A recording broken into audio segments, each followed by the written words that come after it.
Hey, what's going on, everybody? Hey, to be honest, I almost didn't make this video today. Didn't really feel like it. Kind of irritated with um, the sequence of events today with my trading. So as you can see, there was really with the Nasdaq, there was nothing really super easy. Um, the Nasdaq definitely didn't make it easy today. Um, the Russell, everything else was it had some a little bit better movement. But this is another one of those days where the Nasdaq just, was not really easy to trade. Depending on what your strategy is, of course. There was really no trends in uh, in the Nasdaq.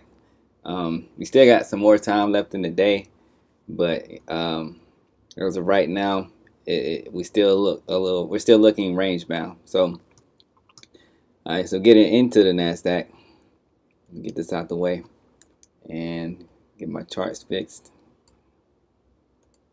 I don't know what I was doing there. Okay. All right. So looking at the daily, my mouse want to cooperate with me. Um, so I definitely wasn't expecting anything huge today. Like even like yesterday, even that nice sell-off we had because we didn't. Yesterday I mentioned how we had this line here, and our the we'll be looking at the low of what was it? Yesterday was third. Yesterday's one. Okay, we'll be looking at the low of Tuesday's candle to see, to make a decision, or to make a decision that um, if it looks like we're going to continue going lower, or if we can bounce higher again, or trade sideways for a while. So we did bounce off the low of that candle, and we had a nice little kind of a doji. Showing a lot of indecision. So I definitely didn't expect it to have a hard sell off. Even though I was watching that area again today, I was kind of expecting the market not to do much of anything. If we did have a move, I think it would have been more likely to trade bullish. But that's just the Nasdaq. So but when the market opened, I was looking over here at the I glanced at this chart here, and I saw that the S&P and the Dow were trading bearish, while the Russell and the Nasdaq wasn't really doing anything. It was just chopping around all over the place. Um, so I just sat back and I tried to stay patient, and I ended up getting a couple scalps. So let me go back over and go to the 5 minute now, um, or the 4 minute. Let's see. All right, so we had to open here, and I didn't play any of this here, this area here. I was just I wanted things to calm down a little bit and kind of the charts to sync up a little bit better. So we got to this area here, and I was watching it, and I saw that we were starting to trade in the channel because we were seeing rejection down here, and I drew out a line. I drew out a trend line there, and I had a trend line up here. So I saw that we were trading in the channel. I figured that maybe I didn't think that the probability of us having this candle was that high. So I passed up on the trade, even though I did get a signal, and that one would have been a winner. But it could have easily been a loser, kind of being like a head and shoulders pattern here. So wasn't really tripping about that one. But I did take a scalp up here. I took a scalp. I had that when I got in place to trade up here. Um, I had it in my mind to take a scalp, and it worked out.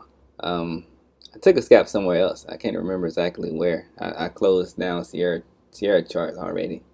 Uh, where did I take that scalp?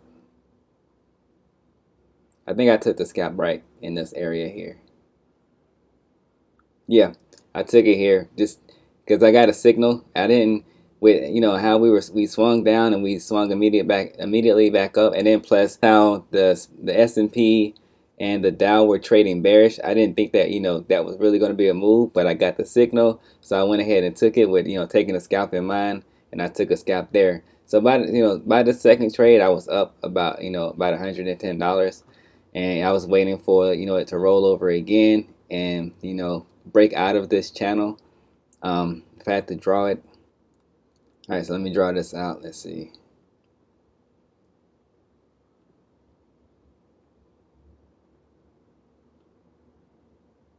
And putting it, I didn't have it that tight. It's not exactly how I had it drawn, but close enough. So I was waiting for us to pop out of this channel here and then retest, which we got here. And I was waiting to place my trade. I wanted to make sure. I like to let the candles close before I place my trade. And once we got the close, I was waiting for this one because we had some strong pullback here. So I needed at least two candles. That was just my thought process. I needed at least two candles um, to before I decided if I was going to go ahead and place the trade or not. And I got it, but I placed my order, but I was like a millisecond too late.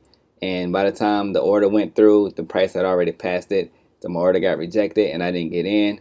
And it popped super hard right here. Like it dropped like at least 5 points in like less than in a few seconds. So I didn't have another entry to get in, and so I was a little. I think the emotions had kicked in a little bit by this time. So, um, but then I kind of figured I was kind of predicting that it could be like the beginning of a momentum trade. So I was watching for like a strong. I know usually if we trade bearish, we trade pretty strong bearish. So I ended up placing the trade here, but I should have been more patient actually in hindsight. So I'm sure my emotions had got the best of me by this time, and I placed the trade there.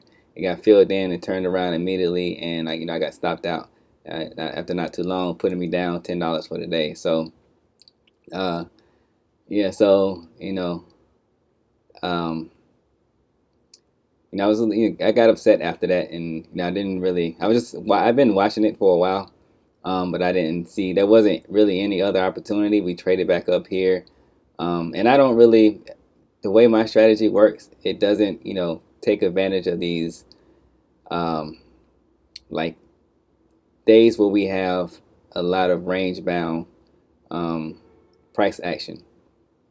So like this would be technically a fader because but not really. It's just we're trading inside of a range, which would be I don't want to use that same thing. I say right here it's 67.12. My mouse is messing up. That's why it does that. Hold on. And then I would put it somewhere in here 66.71. This is kind of the range that we're trading inside of. It's not exact, but if I look left, actually I could probably put it lower because if you include pre-market action, and you see that's pretty much perfectly we traded down to the low of the pre-market. See, we right on that support there. So the way my strategy works is not good for days like this. That I do have opportunities, but um, it's they're not they're not easy. Let me just put it that way. And it really sucks when I have like okay, I have a good a good setup. I'm ready to take the setup. I go in to take the setup, and then just the price or the market is like no, not today. You're not gonna take the setup today. So anyway, that was my day. That's the analysis for right now. We'll be looking at the support right now to see if we can continue. We can continue trading bearish because we're kind of trading bearish right now. And if we look at the rest of the markets, we're pretty much identical, and everything is looking bearish across the board except the Russell. So that'll be the analysis for the day. Not really a mid-market recap, more of an afternoon recap, but it is what it is. I get back at it tomorrow, and I'll see you then. Deuces.